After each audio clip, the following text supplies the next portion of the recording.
What made you decide to run in New York 27 again? Well, there was other opportunities for me. I looked at different things, both from a professional standpoint and also from a public service standpoint. And I thought, this is the race I'm most passionate about. It's something that I just feel fire to get back in it. Is it because you were close last time? Is that factoring? That's certainly a part of it. We already have a lot of support in NY27, and you want to finish what you started. But it's also about the man I'm still against, which is Mr. Collins. I was hoping he'd go away, and we'd be beyond this by now, but he is clinging to his position, and I think he needs opposition from all sides. Let's talk about the district here just Sure. for a second. Sure. This is described as the reddest congressional district in New York. It has the greatest percentage of support for the current president, Right. who you are an ardent critic of. Right. And we are not in the 2018 cycle, which was the most favorable for Democrats running in red districts. Right. Why do you think you're going to get closer this time in that district? I can't control how other people think or how they vote. I can only fight for things that I believe are just.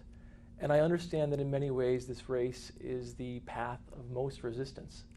But I think that Western New York and NY27 needs a vocal opposition to what the president stands for. And I think from a long-term perspective, that's a position I'm proud to take. So I can't control the consequences of the outcome, but I believe over the next year, you're going to see more and more people turning away from President Trump because he hasn't delivered on what he promised. He promised a lot of things. We still don't have an infrastructure bill.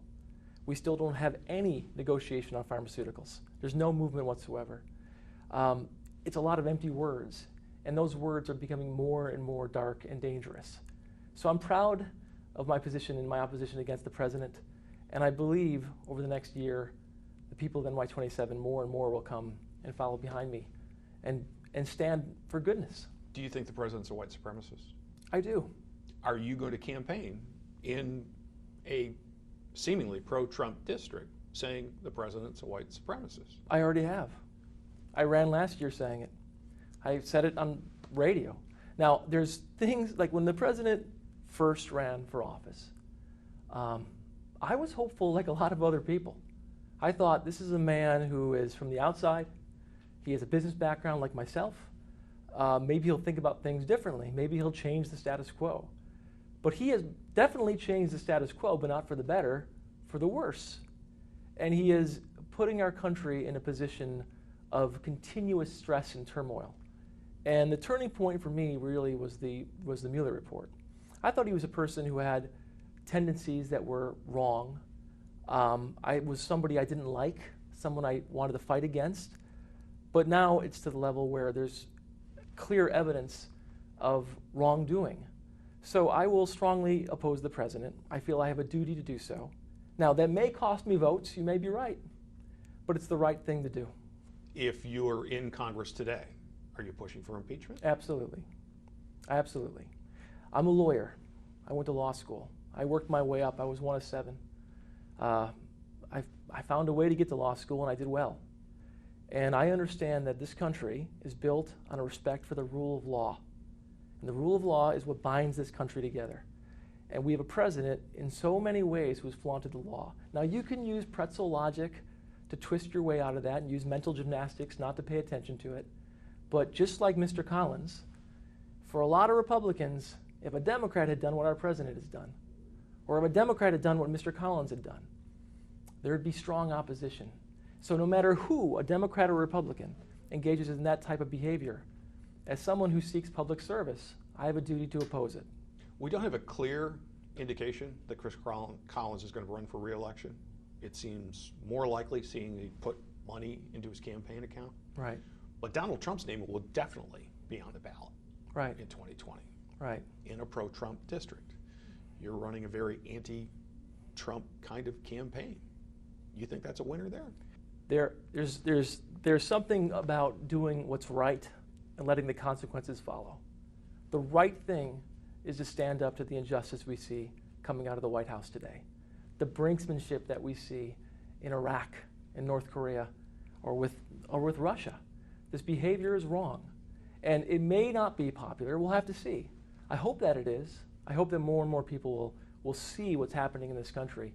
I think we can all feel it, the tension in the country, and there's a sadness, there's a gloom over the country.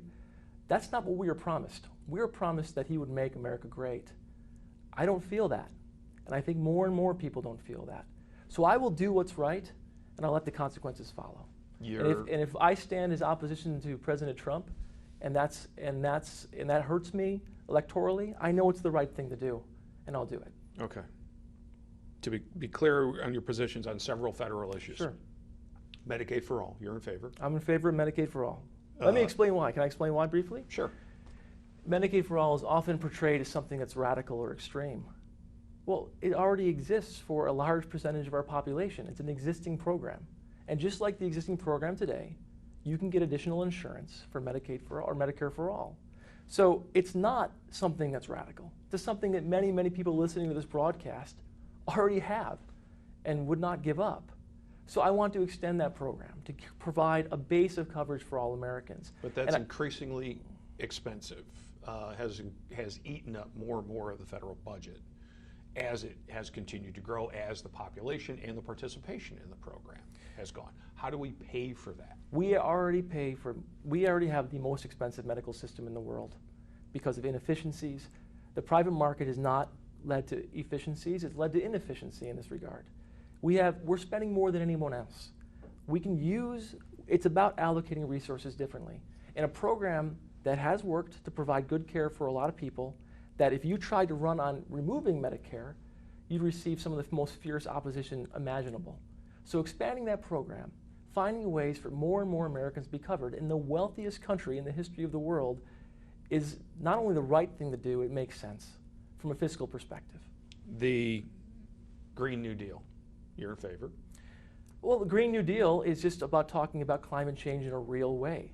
But now, there's an actual proposal out there. It's a vision statement. It's a mission statement. But talking about climate change as a scientific fact is important. Now, climate change isn't some magical reasoning or magical thinking. It means that we are altering our environment. And we know we can do that on a very simple or basic level. If you dump a bucket of oil into drinking water, the drinking water is going to be contaminated. We know we can contaminate our environment, and we're doing that on a massive level. We see the effects right here in Western New York, and in the years to come, it's going to affect us more and more. We just saw a study come out that's saying that agriculture, we're going to see food shortages, food scarcity in the next 50 years in the world and also in the United States. So looking at climate change in a serious way is important to me. I'm not going to go through every single aspect of the Green New Deal, but I think that type of bold leadership and bold thinking is necessary. But the folks that are pushing this particular concept want it tied to economic justice, which some folks interpret as, okay, we're going to redirect money. So it's not about climate. It's about economic issues, and we're splitting the effort into two different things. Well, I think if you look at climate change, I think you're missing an opportunity here. I'm not going to advocate for a piece of legislation I wasn't part of. The term Green New Deal has become bigger than I care to address. But there are people within the Democratic Party talking about presidential nominees right now who say that those things need to be coupled, that what we do about climate change has to be coupled with economic justice. What I think we need to do with climate change has to be coupled with helping heal our planet. And I think we need to make it a very strong priority for our nation. And it could help us economically. If you look at what other countries are doing, investing in new technologies, using that new technology, that green technology for their militaries, that's what China is doing. That's what nations in Asia are doing. I don't want to see America get leapfrogged in green technology. And I will be a strong advocate for investment in green infrastructure across NY27 and across our country. Now, with regards to economic justice, I'm more interested in healing the planet and taking climate change and science seriously. We're already seeing something of a Green New Deal here in New York State, in which there's expansion of trying to expand renewable energy sources and try and use less of non-renewables. Right. That's billions of dollars by even conservative forecasts. end up going to be paid by ratepayers or taxpayers, and they tend to be the same folks. Right. Is there any reason to believe that a Green New Deal or federal efforts wouldn't also be pretty costly? I'm not afraid of new technology. And any country or any company in the world invests in research and development to expand new technology. Now, I can't address specific costs until I see specific proposals, but I do believe, as a broad principle, that investment in green technology in the long term, just like any company would take, any company in the world would take a long-term perspective with research and development, will be good for America. And if we don't invest now in those technologies, again, we will be overcome and leapfrogged by our competitors. It's something we need to take seriously, and we need to take climate change seriously, because you're not taking into the costs that are associated with the damage caused by the use of fossil fuels. If you take into account the cost of rising waters, the cost of depleted farmland, the cost of increased storms, which are not fantasies, they're proven by science, that's more expensive than anything you could do with new research in green technology.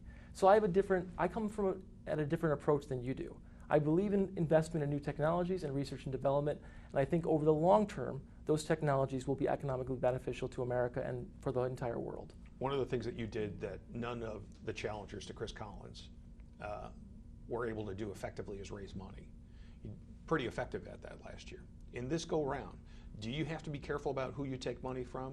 Are extremely progressive elements of the Democratic Party not going to help you politically win that particular district? We were very careful last time. We didn't take money from major corporations. We're going to be very careful this time about who we take money from. Again, I'm not the type of person, I've been successful as a business person, but I'm not some independently wealthy billionaire who can write checks for my own campaign. I do not have the type of cash that Chris Collins does. I can't have a one-night fundraiser or do what he did last week and cut a check for $500,000 and put it into his account. But not many people can, and the working people of NY27 cannot relate to that. We are going to raise money the same way we did last time, through small donors, through local events, and through persistency. We're never going to be able to catch up in one day and make $500,000 donations like Chris Collins can.